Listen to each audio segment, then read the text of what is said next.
Hello hi guys, welcome to our channel Shruti vlogs. ముత్యాలంటే ఎవరికైనా నచ్చకుండా ఉంటాయా? సో ముత్యాలంటే నచ్చని వారంటూ ఎవ్వరూ ఉండరు. ఇలాంటి ముత్యాల కోసం కృష్ణుడు రాధ కూడా గొడవ పడ్డారంటే నమ్మశక్యం కాదా? సో అలాంటి ముత్యాలని ఈరోజు మీకు ఈ వీడియోలో తీసుకొచ్చానండి. ముత్యాల చైన్స్తో ఏ నగ తయారు చేసినా కానీ ఎంత అందంగా కనబడుతుందంటే మన మెడలు అంత బాగా ఉంటాయండి.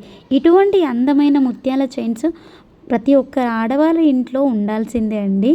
సో ఈ వీడియోలో మీకు చూపిస్తున్న ప్రతి ముత్యాలు అనేది 3 లైన్స్ అండ్ 2 లైన్స్ తోటి మనం కస్టమైజ్ చేయించాము. సో ప్రతిదీ కూడా లాకెట్ సీజెడ్ అండ్ మ్యాట్ ఫినిష్డ్తో ఉన్నాయండి. లిమిటెడ్ స్టాక్తో ఉంది అండ్ రీజనబుల్ ప్రైజెస్ కూడా అవైలబుల్గా ఉన్నాయండి. సో ఎవరికైనా ఈ చైన్స్ కావాలనుకుంటే తొందరగా ఆర్డర్ అనేది ప్లేస్ చేసుకోండి. మనకు కనిపిస్తున్న నెంబర్ ఇప్పుడే ఆర్డర్ ప్లేస్ చేసుకోండి. Thanks for watching.